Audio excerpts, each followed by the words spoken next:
Everyone, this is Bushra Khan. Welcome to Sama Podcast. Today we are live with Mr. Mohammad Nasir Iqbal Khan. He is senior journalist and columnist. जैसे कि आप जानते हैं कि कल 6 बजे से 8 फरवरी 6 PM ऑनवर्ड्स समा टीवी, समा डिजिटल ने आपके साथ नताइज शेयर करना शुरू कर दिए 1 to 1 डायरेक्ट। और नताइज 30 to 40% जो थे रात 12 बजे तक आप लोगों के साथ शेयर हुए। लेकिन यूजुअली ऐसा होता है कि 70 to 8% वोट काउंट हो जाता है और समहाउ पता चल जाता है कि मेजॉरिटी में लीड कौन करिए पार्टी, तो क्लैरिफिकेशन ज़रा आ जाती है। लेकिन इस वक्त 9 फरवरी है, हम लाइव हैं आपके साथ और जुम्मे का वक्त है, दोपहर का टाइम है और अब तक नताइज का पूरी तरह जो रिज़ल्ट है, पूरी तरह नताइज सामने नहीं आए। कंफ्यूजन है, कशमकश भी है, पूरी की पूरी आवाम जो है वो नेल ब्रेकिंग सिचुएशन में है। नेल ब्रेकिंग सिचुएशन ऐसे है कि अब नहीं पता इस वक्त कि वज़ीर आज़म कौन होगा, वज़ीर आला कौन है, सूबाई कौमी असम्बली में नुमाइंदगान कौन होंगे और भी बहुत सी चीज़ें हैं, कौन किस हल्के में।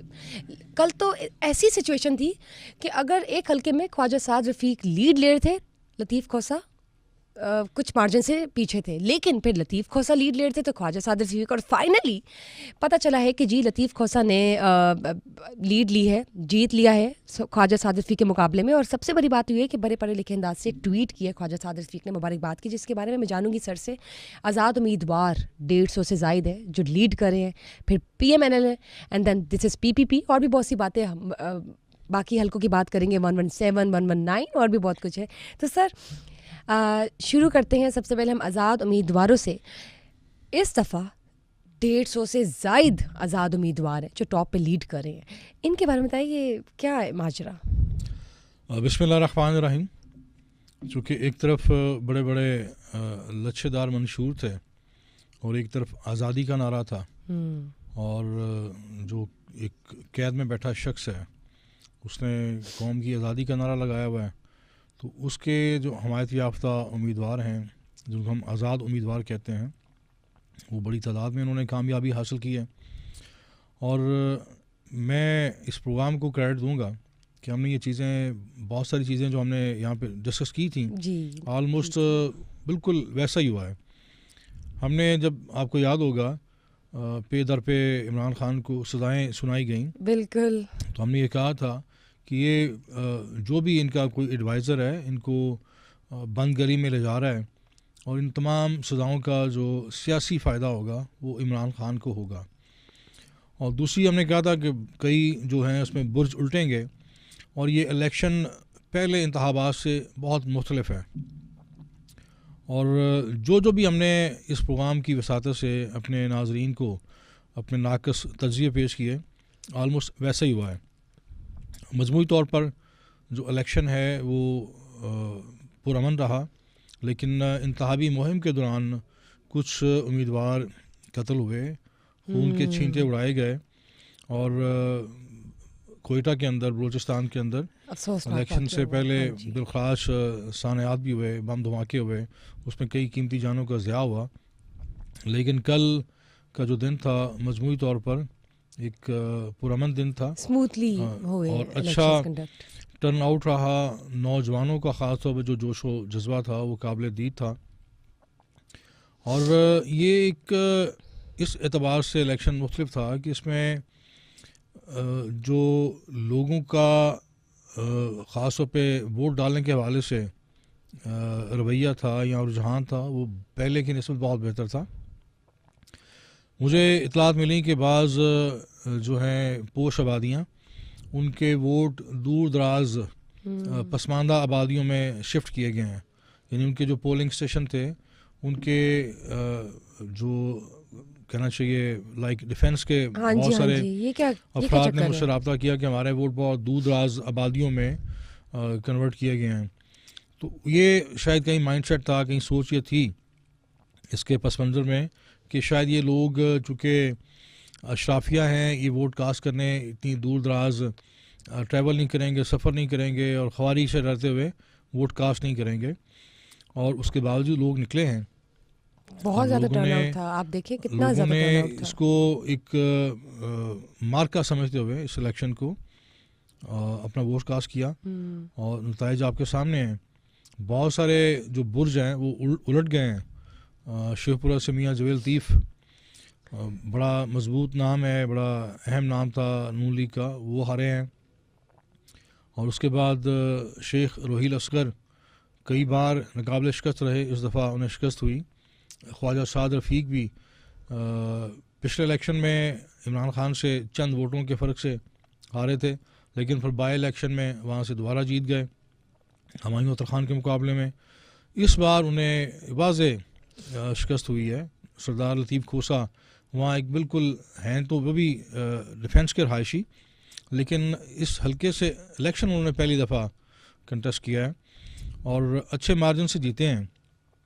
और हमारे यहाँ जो हमारे सियासी कल्चर में जो फुकदान है, जो जिसकी आपने निशानदेही की है कि साद रफ़ीक ने बड़े कुशादगी के साथ, बड़े वसअत क़ल्बी का मुजाहरा करते हुए और सही मानों में स्पोर्ट्समैन स्पिरिट का मुजाहरा करते हुए उन्होंने अपनी शिकस्त तस्लीम की। उन्होंने कहा जी मैं अवाम के फ़ैसले के सामने, अवाम के इज्तिमाई फ़ैसले के सामने सरेखम तस्लीम करता हूँ।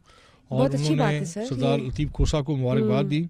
ये बड़ा पढ़ा लिखा अंदाज़ ये है। बड़ा मैच्योर, चूँकि ख्वाजा साद रफ़ीक ज़माना तालिब इल्मी से सियासत में हैं, उनके वालिदैन सियासत में थे, ख्वाजा रफ़ीक शहीद, और उनकी जो वालदा हैं वो भी MP रहीं।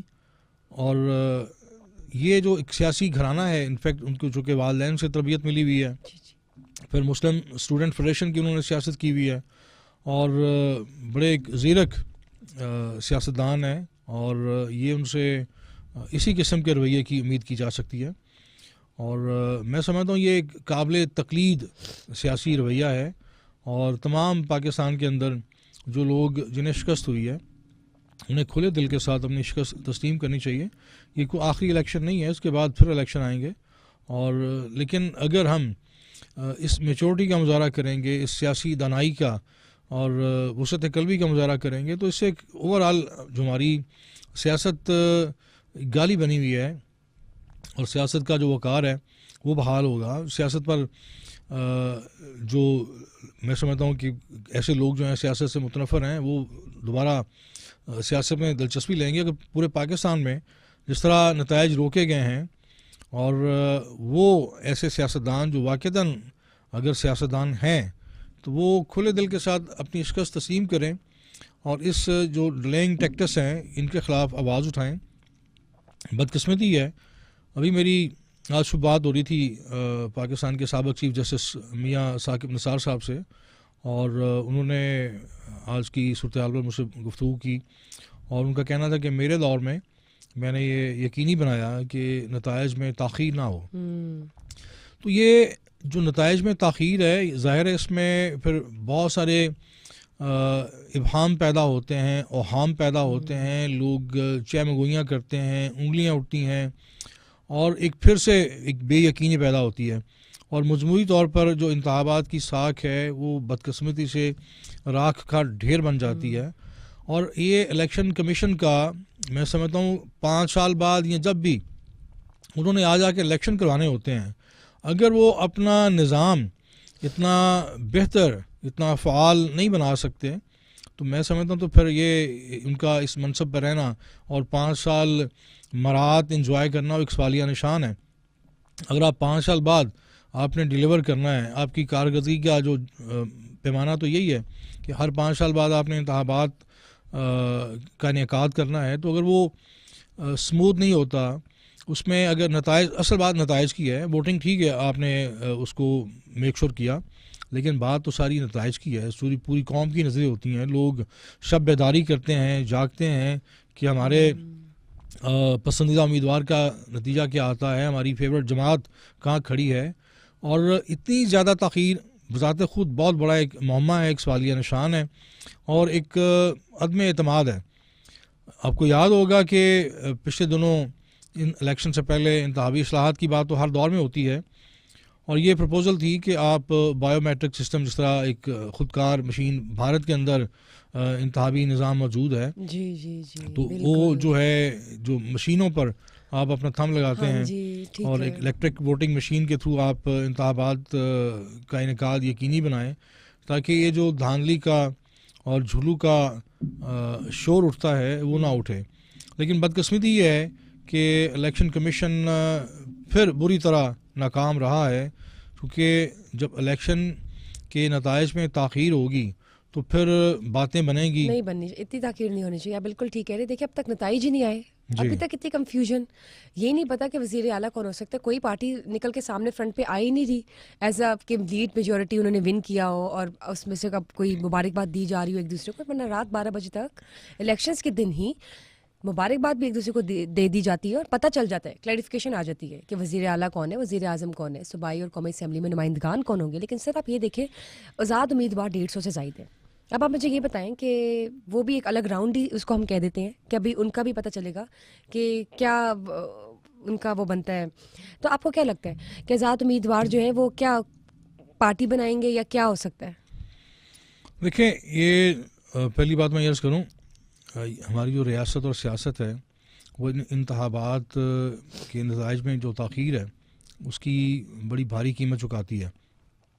तो ये इलेक्शन कमीशन का काम है कि अभी भी जो मज़ीद ताख़ीर से गुरेज किया जाए और फौरी तौर पर नताइज अनाउंस किए जाएँ, और जहाँ कहीं शिकायत हैं उनको उनका नोटिस लिया जाए और ये उनकी मैं समझता हूँ शिकायत का अजाला किया जाए।